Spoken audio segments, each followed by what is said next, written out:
Hi friends, YouTube ಚಾನಲ್ಗೆ ಸ್ವಾಗತ. ಆಸೆ ಧಾರಾವಾಹಿಯ ಇವತ್ತಿನ ಸಂಚಿಕೆಯಲ್ಲಿ ಏನಾಗುತ್ತೆ ಅಂತ ನೋಡೋಣ ಬನ್ನಿ. ಶಾಂತಿಯವರು ಮತ್ತು ಕಸ್ತೂರಿಯವರು ಫಂಕ್ಷನ್ ಮುಗಿಸ್ಕೊಂಡು ಆಯಿತು ನಾವು ಹೊರಡ್ತೀವಿ ಅಂತ ಹೇಳಿಬಿಟ್ಟು ಹೊರಗಡೆ ಬರ್ತಾ ಇರ್ತಾರೆ. ಅಲ್ಲಿ ಮೀನಾ ಫ್ರೆಂಡ್ಸ್ ಕೂಡ ಅಲ್ಲೇ ನಿಂತಿರ್ತಾರೆ. ಆಗಾಗ ಬರ್ತಾ ಇರಿ ಮೇಡಮ್ ಅಂತ ಹೇಳ್ತಾ ಇರ್ತಾರೆ. ಆಗ ಶಾಂತಿಯವರು ಏನಕ್ಕೆ ಹೂ ಕಟ್ಟಕ್ಕ ಚಿಂತಾಮಣಿಯರು ಅಂತ ಹೇಳಿಬಿಟ್ಟು ಅವರನ್ನು ವ್ಯಂಗ್ಯವಾಗಿ ಮಾತಾಡ್ಬಿಟ್ಟು ನಮ್ಮ ಕಾರ್ ಇಲ್ಲಿದೆ ಅಂತ ಹೇಳಿಬಿಟ್ಟು ಹೊರಗಡೆ ಹೋಗ್ತಾರೆ.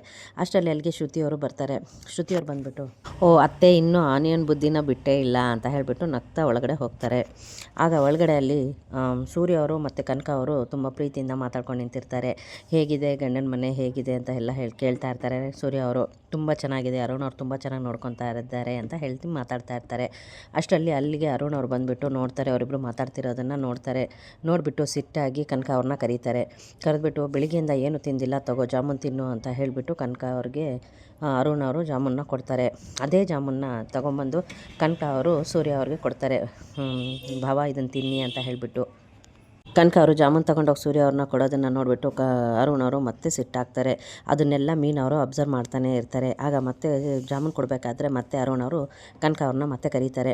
ಕನಕ ಬಾ ಇಲ್ಲಿ ಅಂತ ಹೇಳಿ ಕರೆದ್ಬಿಟ್ಟು ನಾನು ನಿನ್ನೆ ರೆಡ್ ಫೈಲ್ ಕೊಟ್ಟಿದ್ನಲ್ಲ ಇಡೋಕ್ಕೆ, ಅದನ್ನು ತೊಗೊಂಡ್ಬಂದು ಕೊಡು ಅಂತ ಹೇಳಿಬಿಟ್ಟು ಕರೀತಾರೆ. ಹಿಂಗೆ ಸೂರ್ಯ ಅವ್ರ ಹತ್ರ ಕನಕ ಅವ್ರನ್ನ ಮಾತಾಡೋದಕ್ಕೆ ಬಿಡ್ತಾ ಇರಲ್ಲ. ಆಗ ಸೂರ್ಯ ಅವ್ರು ನೋಡಿ ಅರ್ಥ ಮಾಡ್ಕೊತಾರೆ. ಆ ಜಾಮೂನ್ನ ಸೂರ್ಯ ಅವರು ತಿನ್ನೋದಿಲ್ಲ.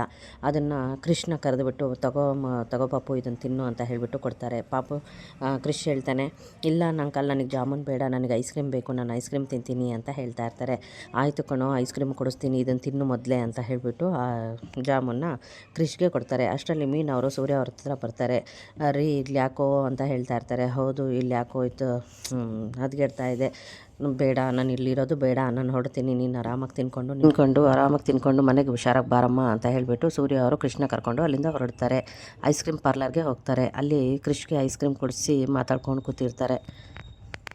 ಅಲ್ಲಿ ಸೂರ್ಯ ಅವರು ಕೃಷ್ಣ ಐಸ್ ಕ್ರೀಮ್ ತಿನ್ನಿಸ್ತಿರ್ಬೇಕಾದ್ರೆ ಅಲ್ಲಿಗೆ ಅದೇ ಟೈಮಿಗೆ ದಿನೇಶ್ ಅವರು ಅಲ್ಲಿಗೆ ಬರ್ತಾರೆ. ದಿನೇಶ್ ಅವರು ಅದನ್ನು ನೋಡ್ತಾರೆ.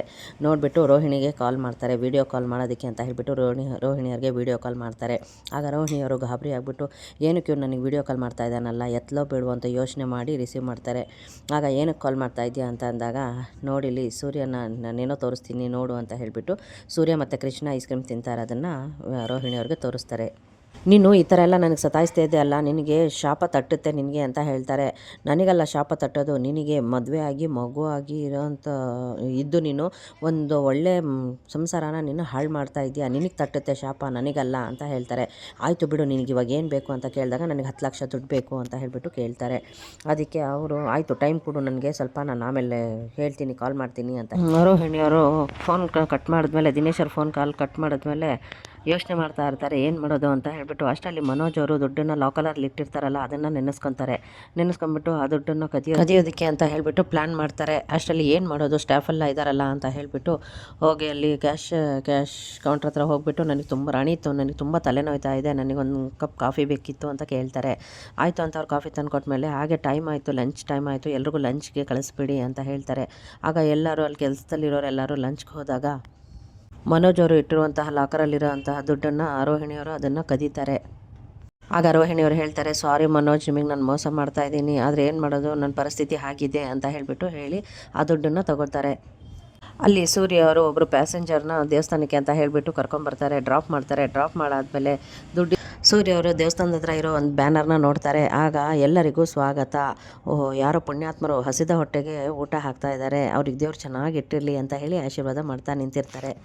ಆಗ ಅಲ್ಲಿ ಒಬ್ಬರು ತಾತ ಅವ್ರು ನಿಂತಿರ್ತಾರೆ. ಯಾಕೆ ತಾತ ಅಂತಂದಾಗ, ಇಲ್ಲಪ್ಪ ಅಲ್ಲಿ ಯಾರೋ ಊಟ ಹಾಕ್ತಾ ಇದ್ದಾರೆ ಅಲ್ಲಿಗೆ ಹೋಗಬೇಕು ಅಂತ ಹೇಳಿದಾಗ, ಬನ್ನಿ ತಾತ ನಾನೇ ಕರ್ಕೊಂಡು ಹೋಗ್ತೀನಿ ಅಂತ ಹೇಳಿಬಿಟ್ಟು ಸೂರ್ಯ ಅವರು ಅಲ್ಲನ್ನು ಕರ್ಕೊಂಡು ಹೋಗ್ತಾರೆ. ಆಗ ತಾತ ಅವರು ಕೇಳ್ತಾರೆ, ಆಯ್ತೇನಪ್ಪ ನಿಂದು ಊಟ ಅಂತಂದಾಗ, ಇಲ್ಲ ತಾತ ನಂದು ಇನ್ನೂ ಊಟ ಆಗಿಲ್ಲ, ನನ್ನ ಹೆಂಡತಿ ಅಡುಗೆ ಮಾಡಿ ಮನೇಲಿ ಕಾಯ್ತಾ ಇರ್ತಾಳೆ ಅಂತ ಹೇಳ್ತಾರೆ. ಆಯ್ತಪ್ಪ ಅಂತ ಹೇಳಿ ಆ ತಾತ ಹೊರಟೋಗ್ತಾರೆ. ಆಗ ಸೂರ್ಯ ಅವರು ಅಲ್ಲಿ ಊಟ ಆಗ್ತಿರೋದು ಶಾಂತಿಯವರೇ ಅಂತ ಹೇಳಿಬಿಟ್ಟು ನೋಡಿ ನಿಂತಿರ್ತಾರೆ. ಸೂರ್ಯ ಅವರು ಶಾಂತಿಯವ್ರನ್ನ ನೋಡಿಬಿಟ್ಟು ತುಂಬ ಆಶ್ಚರ್ಯದಿಂದ ನೋಡ್ತಾ ಅಲ್ಲೇ ನಿಂತಿರ್ತಾರೆ. ಆಗ ಶಾಂತಿಯವರು ಸುಮ್ಮನೆ ಭಾಷಣ ಮಾಡ್ತಾನೆ ಇರ್ತಾರೆ. ಆಗ ಕಸ್ತೂರಿಯವ್ರು ಬಂದುಬಿಟ್ಟು, ಇಷ್ಟಕ್ಕೆ ಸುಮ್ಮನಾಗಬಾರ್ದು, ಇನ್ನೂ ಜಾಸ್ತಿ ಮಾತಾಡಬೇಕು, ಒಳ್ಳೊಳ್ಳೆ ಮಾತಾಡ್ತಾ ಇರಬೇಕು ಅಂತ ಹೇಳಿಬಿಟ್ಟು ಕಸ್ತೂರಿಯವ್ರು ಹೇಳಿದಾಗ, ಶಾಂತಿಯವರು ಅಲ್ಲಿ ಕೂತಿರ್ತಾರಲ್ಲ ಊಟಕ್ಕೆ ಅವ್ರಿಗೆಲ್ಲರಿಗೂ ಒಳ್ಳೆ ಮಾತುಗಳನ್ನ ಹೇಳ್ತಾ ಇರ್ತಾರೆ. ಅಲ್ಲಿ ಕೂತಿರೋರು ಎಲ್ಲ ತಾಯಿ ನೀವು ತುಂಬ ದಿವಸ ಆಯಿತು ಅನಿಸುತ್ತೆ ನೀವು ಊಟ ಈ ಥರ ಊಟಕ್ಕೆ ಬಡಿಸಿ ಅಂತ ಹೇಳಿಬಿಟ್ಟು ಹೇಳ್ತಾ ಇರ್ತಾರೆ. ಹೌದು ಆಯ್ತಾಯಿತು ನೀವೆಲ್ಲರೂ ನನಗೆ ಅಮ್ಮ ಅಂತಲೇ ಕರೀರಿ ಅಂತ ಹೇಳಿಬಿಟ್ಟು ಅವ್ರಿಗೆಲ್ಲ ಹೇಳ್ತಾ ಇರ್ತಾರೆ ಶಾಂತಿಯವರು. ಆಗ ಅಷ್ಟರಲ್ಲಿ ಸೂರ್ಯವರು ಬಂದು ಊಟಕ್ಕೆ ಕೂತ್ಕೊಂಡು ಅಮ್ಮ ಅಂತ ಹೇಳ್ತಾರೆ. ಅಮ್ಮ ನನಗೂ ಊಟಕ್ಕೆ ಬಡಿಸಿ ಅಂತ ಹೇಳ್ತಾರೆ. ಆಗ ಶಾಂತಿಯವರು ಅವ್ರನ್ನ ನೋಡಿಬಿಟ್ಟು ಕಣ್ಣಲ್ಲಿ ನೀರು ತುಂಬ್ಕೊಂಡ್ಬಿಡ್ತಾರೆ. ಅಂದರೆ ತಾಯಿ ಪ್ರೀತಿ ಅಲ್ವಾ, ಹಾಗಾಗಿ ಆ ಸೂರ್ಯವ್ರು ಕೇಳೋ ಇದಕ್ಕೆ ಅವರು ತಾಯಿ ಮಗ ಮಾತಾಡ್ತಾರಲ್ವಲ್ಲ, ಅವ್ರು ಕೇಳಿದ ತಕ್ಷಣವೇ ಅವ್ರಿಗೆ ಮನಸ್ಸಿಂದಾನೇ ನೋವು ಬಂದುಬಿಟ್ಟು ಆ ಕಣ್ಣೀರು ಬರುತ್ತೆ. ಆಗ ಸೂರ್ಯವರು ನನಗೂ ಊಟಕ್ಕೆ ಬಳಸ್ತೀರಾ ಅಂತ ಕೇಳ್ತಾರೆ. ಆಗ ಕಸ್ತೂರಿಯವ್ರು ಬಂದುಬಿಟ್ಟು ಹೇಳ್ತಾರೆ, ಅಲ್ಲಪ್ಪ ಇಲ್ಲಿ ಅನಾಥರು ಮತ್ತು ವಯಸ್ಸಾದವ್ರು ಬಂದು ಕುತ್ಕೊಳ್ಳೋ ಅಂಥ ಜಾಗ, ನೀನು ಬಂದು ಇಲ್ಲಿ ಊಟಕ್ಕೆ ಕೂತಿದ್ಯಲ್ಲಪ್ಪ ಅಂತಂದರೆ ನಾನು ನಮ್ಮಪ್ಪ ಒಂಥರ ಅನಾಥರೇ ಅಂತ ಹೇಳಿಬಿಟ್ಟು ಸೂರ್ಯವರು ಹೇಳ್ತಾರೆ. ಆಗ ಕಸ್ತೂರಿಯವ್ರು ಹೇಳ್ತಾರೆ, ಹಾಗೆಲ್ಲ ಮಾತಾಡಬಾರ್ದಪ್ಪ ನೀನು ಅಂತ ಹೇಳ್ತಾರೆ. ಆಯ್ತಾಯಿತು ನನಗೆ ತುಂಬ ಹೊಟ್ಟೆ ಹಸಿತಾ ಇದೆ, ನನಗೆ ಊಟಕ್ಕೆ ಕೊಡಿ ಅಂತ ಹೇಳಿಬಿಟ್ಟು ಊಟನ ಹಾಕಿಸ್ಕೊಂಡು ಶಾಂತಿಯವರು ತನ್ನ ಕೈಯಿಂದ ಸೂರ್ಯವ್ರಿಗೆ ಊಟನ ಬಡಿಸ್ತಾರೆ. ಸೂರ್ಯ ಅವರು ತುಂಬಾ ಸಂತೋಷವಾಗಿ ಊಟ ಮಾಡ್ತಾ ಇರ್ತಾರೆ. ಅದನ್ನು ಕಸ್ತೂರಿಯವರು ಶಾಂತಿಯವ್ರ ಹತ್ರ ಹೇಳ್ತಾ ಇರ್ತಾರೆ, ನೀನು ಒಂದು ಹೊತ್ತು ಊಟ ಬಡಿಸಿದ್ದಕ್ಕೆ ಅವನು ಎಷ್ಟು ಸಂತೋಷವಾಗಿ ಊಟ ಮಾಡ್ತಾ ಇದ್ದಾನೆ, ಅವ್ನು ಯಾವತ್ತೂ ನೀನು ಊಟ ಬಡಿಸಿದ ಊಟನೇ ಮಾಡಿರಲಿಲ್ಲ ಅನಿಸುತ್ತೆ ಅಂತ ಹೇಳ್ತಾ ಇರ್ತಾರೆ. ಆಗ ಶಾಂತಿಯವರು ಕಸ್ತೂರಿಯವ್ರನ್ನ ಕೇಳ್ತಾರೆ, ನಾನು ಊಟ ಬಡಿಸ್ತಾ ಇರೋದನ್ನ ವೀಡಿಯೋ ಮಾಡಿದ್ಯಾ ಅಂತ ಕೇಳ್ತಾರೆ. ಹಾಂ ಹೌದು ಮಾಡಿದ್ದೀನಿ ಅಂತ ಹೇಳಿದಾಗ ಆ ವಿಡಿಯೋನ ಡಿಲೀಟ್ ಮಾಡು ಅಂತ ಹೇಳ್ತಾರೆ. ಯಾಕೆ ಅಂತ ಕೇಳಿದಾಗ, ಗೊತ್ತಿಲ್ದಿರೋರಿಗೆ ನಾನು ಊಟ ಹಾಕಿ ನಾವು ವೀಡಿಯೋ ಮಾಡ್ತಾ ಇರೋದು ಏನೋ ಸರಿ, ಆದರೆ ನನ್ನ ಮಗನಿಗೆ ನಾನು ಊಟ ಹಾಕ್ತಿರೋದು ವೀಡಿಯೋ ಮಾಡಿ ನಾನೇನಾದರೂ ಜನಗಳಿಗೆ ತೋರಿಸಿದ್ರೆ ಅದನ್ನು ನಾನು ಡಾಕ್ಟ್ರೇಟ್ ಪದವಿ ತೊಗೊಳೋದಕ್ಕೆ ಈ ಥರ ಮಾಡ್ತಿದ್ದೀನಿ ಅನ್ನೋ ಥರ ಆಗುತ್ತೆ. ಆ ಥರ ಡಾಕ್ಟ್ರೇಟ್ ಪದವಿ ನನಗೆ ಬೇಡ ಅಂತ ಹೇಳಿಬಿಟ್ಟು ಹೇಳ್ತಾ ಇರ್ತಾರೆ. ಆಗ ಕಸ್ತೂರಿಯವ್ರು ಹೇಳ್ತಾರೆ, ಅಲ್ಲ ಕಣೆ, ಈ ವಿಷಯದಲ್ಲಾದರೂ ನಿನ್ನ ಮಗನ ಮಗ ಅಂತ ಅನ್ಕೊತಿದ್ದೀಯಲ್ಲೇ ಶಾಂತಿ, ಅಷ್ಟೇ ಸಾಕು ಬಿಡು ಅಂತ ಹೇಳಿಬಿಟ್ಟು ಕಸ್ತೂರಿಯವರು ಹೇಳ್ತಾ ಇರ್ತಾರೆ. ಆಗ ಶಾಂತಿಯವರು ಕಣ್ಣೀರು ಹಾಕ್ಕೊಂಡು ಅಲ್ಲೇ ನಿಂತ್ಕೊಂಡು ಸೂರ್ಯ ಅವ್ರನ್ನ ನೋಡ್ತಾ ಇರ್ತಾರೆ. ಮನೇಲಿ ರಂಗನಾಥ್ ಅವರು ಮತ್ತು ಕ್ರಿಶ್ ಅವರು ಕುತ್ಕೊಂಡು ಚೆಸ್ನ ಆಡ್ತಾ ಇರ್ತಾರೆ. ಅಲ್ಲಿ ರವಿ ಶ್ರುತಿಯವರು ಕೂಡ ಇರ್ತಾರೆ. ಅದೇ ಟೈಮ್ಗೆ ಅಲ್ಲಿಗೆ ಮನೋಜ್ ಅವರು ಕೂಡ ಬರ್ತಾರೆ. ಬಂದು ಮನೋಜ್ ಮತ್ತು ರೋಹಿಣಿಯವರು ಕೂಡ ಅದನ್ನು ನೋಡಿ ರೋಹಿಣಿಯವರು ತುಂಬ ಸಂತೋಷ ಪಡ್ತಾ ಇರ್ತಾರೆ. ಆಗ ರವಿಯವರು ರಂಗನಾಥ್ ಅವ್ರಿಗೆ ಚೆಸ್ನ ಹೇಳ್ಕೊಡ್ತಾ ಇರ್ತಾರೆ. ಆಗ ಶ್ರುತಿಯವರು ಹೇಳ್ತಾರೆ, ಅಲ್ಲ ರವಿ, ಆ ಚಿಕ್ಕ ಹುಡುಗನಿಗೆ ಹೇಳ್ಕೊಡೋದು ಬಿಟ್ಟು ನೀನು ಮಾವನಿಗೆ ಹೇಳ್ಕೊಡ್ತಾ ಇದೆಯಲ್ಲ ಅಂತ ಹೇಳ್ತಾರೆ. ಆಗ ಕ್ರಿಶ್ ರಂಗನಾಥ್ ಅವ್ರು ಆಡ್ತಾ ಇರ್ತಾರಲ್ಲ ಅದಕ್ಕಿಂತ ಚೆನ್ನಾಗಿ ಆಡ್ತಾ ಇರ್ತಾನೆ. ಆಗ ರಂಗನಾಥ್ ಅವ್ರು ಹೇಳ್ತಾರೆ, ನನಗೆ ಹೇಳ್ಕೊಟ್ರು ಆ ಹುಡುಗ ನನಗಿನ್ನ ಚೂಟಿಯಾಗಿ ಆಡ್ತಾ ಇದ್ದಾನೆ, ಎಷ್ಟು ಚೆನ್ನಾಗಿ ಆಡ್ತಾ ಇದ್ದಾನೆ ಅಂತ ಹೇಳಿಬಿಟ್ಟು ಹೊಗಳ್ತಾ ಇರ್ತಾರೆ. ತುಂಬ ಚೆನ್ನಾಗಿ ಆಡ್ತಾ ಇರ್ತಾರೆ. ಆಗ ಮನೋಜ್ ಅವ್ರು ಕೇಳ್ತಾರೆ, ಅಪ್ಪ ನಿನಗೆ ಚೆಸ್ ಆಡೋದಕ್ಕೂ ಬರುತ್ತಾ ಅಂತ ಹೇಳಿದಾಗ ರವಿಯವ್ರು ಹೇಳ್ತಾರೆ, ಅಲ್ಲ ಕಣೋ, ನಾವು ಸಣ್ಣರಿದ್ದಾಗ ಅಪ್ಪನೇ ಅಲ್ವೇನೋ ನಮಗೆ ಚೆಸ್ ಹೇಳ್ಕೊಡ್ತಾ ಇದ್ದಿದ್ದು ಅಂತ ಹೇಳ್ತಾರೆ. ಹೌದಾ, ಇವೆಲ್ಲ ನನಗೆ ನೆನಪೇ ಇಲ್ಲ ಕಣೋ, ನಿನಗದೆಲ್ಲ ಎಲ್ಲೋ ನೆನಪಿರುತ್ತೆ ಅಂತ ಹೇಳ್ಬಿಟ್ಟು ಹೇಳ್ತಾ ಇರ್ತಾರೆ. ಆಗ ಇವರು ಕ್ರಿಶ್ ಹೇಳ್ತಾನೆ, ತಾತ ಇನ್ನೊಂದು ಸತಿ ಆಟ ಆಡೋಣ ಅಂತ ಅಂದಾಗ, ಬೇಡ ಕಣಪ್ಪ, ಇನ್ನೊಂದು ಸತಿ ಆಟ ಆಡೋದು ನಿನ್ನ ಜೊತೆಗೆ ನಾನು ಏನೂ ಬೇಡ ಕಣಪ್ಪ, ಸಾಕು, ಈಗಲೇ ನಾನು ಸೋತೋಗಿದ್ದೀನಿ ಅಂತ ಹೇಳ್ತಾ ಇರ್ತಾರೆ. ಅದನ್ನು ನೋಡಿ ಮನಸ್ಸಿಂದ ಸಂತೋಷ ಆಗ್ತಾ ಇರ್ತಾರೆ ರೋಹಿಣಿಯವರು. ಅದೇ ಟೈಮಿಗೆ ಅಲ್ಲಿಗೆ ಸೂರ್ಯ ಅವರು ಕೂಡ ಬರ್ತಾರೆ. ಆಗ ಶಾಂತಿಯವರು, ಅಯ್ಯೋ ಅದೇನೋ ಹಾಗೆ ಮಾಡ್ತಾ ಇದ್ದೀರಾ ನೀವು ಅಂತ ಹೇಳ್ತಾ ಇರ್ತಾರೆ. ಅಮ್ಮ ಬೇಕಿದ್ರೆ ಬಂದು ಒಂದು ಸತಿ ಒಂದು ಜೊತೆಗೆ ಆಟ ಆಡಿ ಗೆಲ್ಲಿ ನೋಡಿ ನಿನ್ಗೆ ಗೊತ್ತಾಗುತ್ತೆ ಅಂತ ಹೇಳ್ತಾರೆ. ಓಹೋ, ನಾನು ಬಂದುಬಿಟ್ಟು ಆಟ ಆಡ್ಬಿಟ್ರೆ ಏನು ನನಗೆ ಕಿರೀಟ ಕೊಟ್ಬಿಡ್ತಾರೆ, ಹೋಗಲೇ ಅಂತ ಹೇಳಿಬಿಟ್ಟು ಶಾಂತಿಯವರು ಒಳಗಡೆ ಹೋಗ್ತಾರೆ. ಹೋದ ತಕ್ಷಣ ಸೂರ್ಯವರು ತುಂಬ ಸಂತೋಷದಿಂದ ಮನೆಗೆ ಬರ್ತಾರೆ. ಅಪ್ಪ ಅಪ್ಪ ಅಪ್ಪ ಅಂದ್ಕೊಂಡು ಮನೆಗೆ ಬರ್ತಾರೆ. ಆಗ ರಂಗನಾಥ್ ಅವರು, ಸಮಾಧಾನ ಕಣೋ, ಯಾಕೋ ಏನೋ ಇವತ್ತು ಇಷ್ಟು ಸಂತೋಷವಾಗಿದೆಯಾ ಅಂತ ಹೇಳ್ತಾರೆ. ಎಲ್ಲಿ ನೋಡೋಣ, ಎಲ್ಲರೂ ಗೆಸ್ ಮಾಡಿ ಅಂತ ಹೇಳ್ತಾರೆ. ಆಗ ರಮ್ಮಿನವ್ರು ಹೇಳ್ತಾರೆ, ಏನ್ರಿ ಇನ್ನೊಂದು ಕಾರ್ ಏನಾದರೂ ತೊಗೊಂಡ್ರೇನ್ರಿ ನೀವು ಅಂತ ಹೇಳ್ತಾರೆ. 2+1 ಅದೇನು ಚೆನ್ನಾಗಿರುತ್ತೆ, ಅದಕ್ಕಿಂತ ಮೀರಿದ್ದು ಇದು ಅಂತ ಹೇಳ್ತಾರೆ.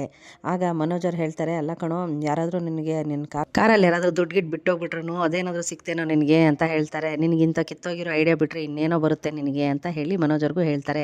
ಪೌಡ್ರಮ್ಮ ನೀನು ಹೇಳಿ ನೋಡೋಣ ಅಂತಂದರೆ, ಏನಾದರೂ ಫಾರಿನ್ಗೆ ಹೋಗೋ ಏನಾದರೂ ಐಡಿಯಾ ಸಿಗ್ತಾ, ಇದು ಚಾನ್ಸ್ ಸಿಗ್ತಾ ಅಂತ ಕೇಳ್ತಾರೆ. ಹಂಗಾದರೆ ಪೌಡ್ರಮ್ಮ ಇನ್ನೂ ಮಲೇಷ್ಯಾದಿಂದ ಹೊರಗಡೆ ಬಂದೇ ಇಲ್ಲ ಅಂತ ಹೇಳಿಬಿಟ್ಟು ಅವ್ರಿಗೂ ನಗ್ತಾರೆ ಸೂರ್ಯ ಅವರು.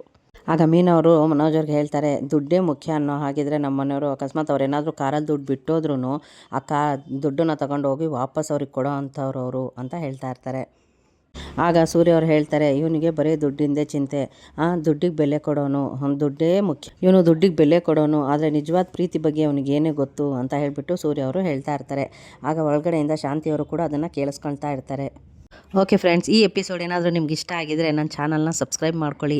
ಸಬ್ಸ್ಕ್ರೈಬ್ ಮಾಡ್ಕೊಂಡಿರೋರಿಗೆಲ್ಲರಿಗೂ ತುಂಬ thanks. Okay friends, thank you for watching.